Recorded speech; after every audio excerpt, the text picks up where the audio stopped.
नमस्कार साथियों, स्वागत है आपका EPS 95 मिनिमम पेंशन बढ़ोतरी के एक और वीडियो में। साथियों, जैसा कि हम सभी को पता है 27 अगस्त यानी कल NSC कमांडर अशोक रावत जी के नेतृत्व में EPFO के हेड ऑफिस दिल्ली पहुंची थी और EPFO के बड़े पदाधिकारियों से उन्होंने मुलाकात की थी। EPFO के पदाधिकारियों ने ही NSC दल को आमंत्रित किया था और EPS 95 मिनिमम पेंशन बढ़ोतरी के बिंदुओं पर चर्चा करने के लिए बुलाया था।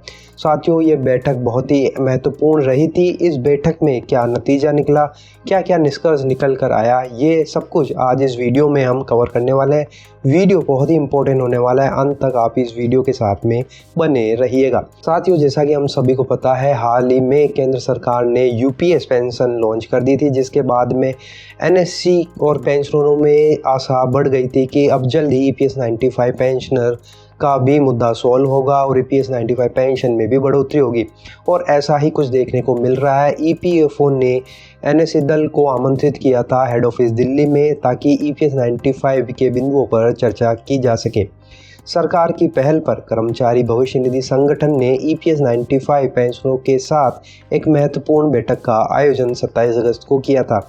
इस बैठक का उद्देश्य पेंशनरों की लंबित मांगों पर चर्चा करना था।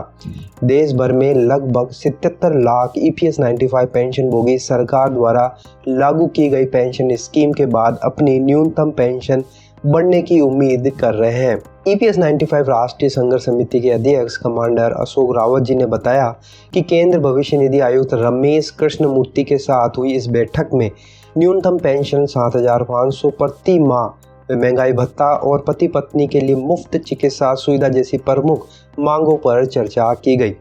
समिति द्वारा उठाए गए मुद्दों और दिए गए सुझावों पर 15 दिनों के भीतर पुनः बैठक करने पर सहमति बनी है। साथियों, महत्वपूर्ण बात यह है कि सारे बिंदुओं पर चर्चा होने के बाद में वापस से 15 दिनों में एक और बैठक होने वाली है, क्योंकि EPFO ऑफिशियल को ये सारी जानकारी श्रम मंत्रालय और वित्त मंत्रालय को भेजनी होगी, श्रम मंत्री से चर्चा करनी होगी, कैबिनेट से चर्चा करनी होगी। इसके बाद में ही कोई निर्णय EPFO ऑफिसर्स निकाल पाएंगे। इसीलिए 15 दिनों का समय मांगा गया है और 15 दिनों के बाद में फिर से NSC दल के साथ में बैठक होने वाली है। बैठक में समिति के पदाधिकारियों ने यह भी स्पष्ट किया कि जब सरकार UPS में अपना अंशदान 18.5% दे रही है, तो EPS 95 में केवल 1.16% क्यों दे रही है। उन्होंने न्यूनतम पेंशन 10,000 रुपये करने की मांग करते हुए कहा कि वे केवल 7,500 रुपये की ही मांग कर रहे हैं।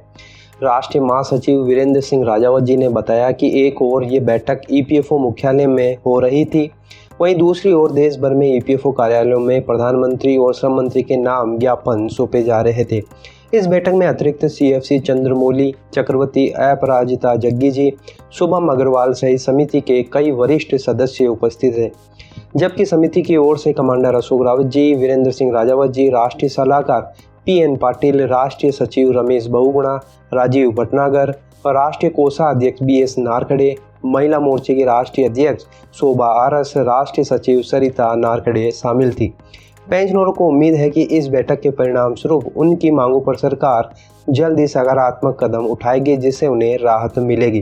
साथियों, फिलहाल नतीजा यही निकल कर आया है कि EPFO ने 15 दिन का समय और मांगा है, यानी कि उन्हें 15 दिन का समय और चाहिए EPS 95 की मांगों को वित्त मंत्रालय, श्रम मंत्रालय और सरकार के साथ डिस्कस करने में, और 15 दिन के बाद में फिर से एक और बैठक होनी है, जिस पर EPS 95 पेंशन बढ़ोतरी के मुद्दों पर फाइनल चर्चा की जाएगी और उचित निर्णय लिया जाएगा। साथियों, आशा यही है कि सरकार इस और कदम बढ़ा रही है, जैसा कि उन्होंने UPS पेंशन में किया है, वैसे ही EPS 95 पेंशनरों को वह राहत देगी, क्योंकि प्रधानमंत्री मोदी जी ने भी दो बार पेंशनरों को आश्वासन दिया है कि आपकी मांगे उचित है और इस पर जल्द निर्णय लिया जाएगा। हालांकि इसमें काफ़ी समय हो गया है, प्रधानमंत्री मोदी जी को भी मिले हुए काफ़ी समय हो गया, लेकिन इस पर फिलहाल कोई कार्रवाई नहीं हुई। लेकिन चूंकि अब ये मोमेंटम बना हुआ है, लगातार सरकार प्रयास कर रही है, विपक्ष भी मजबूत है, इसलिए इस बार सरकार भी थोड़े दबाव में है, इसलिए पेंशनरों के मुद्दों पर सरकार संज्ञान ले रही है। हमें आशा यही है कि जल्द से जल्द EPS 95 पेंशनर को राहत मिलेगी और उनकी जो मांग है 7,500 प्लस डीए की वो जल्द उनको मिलेगी और उनके चेहरों पर खुशियाँ आएगी। साथियों, आप इस बारे में क्या सोचते हैं? अपनी राय कमेंट बॉक्स में ज़रूर बताइए। वीडियो अगर आपको अच्छा लगा तो लाइक शेयर ज़रूर करिएगा। अपने मिलने वालों के साथ में इसे ज़रूर साझा करिए। इसी तरह की अपडेट पाने के लिए आप चैनल को सब्सक्राइब ज़रूर कर लीजिए। तो फिर मिलते हैं, तब तक के लिए अपना ख्याल रखिए। जय हिंद, जय भारत।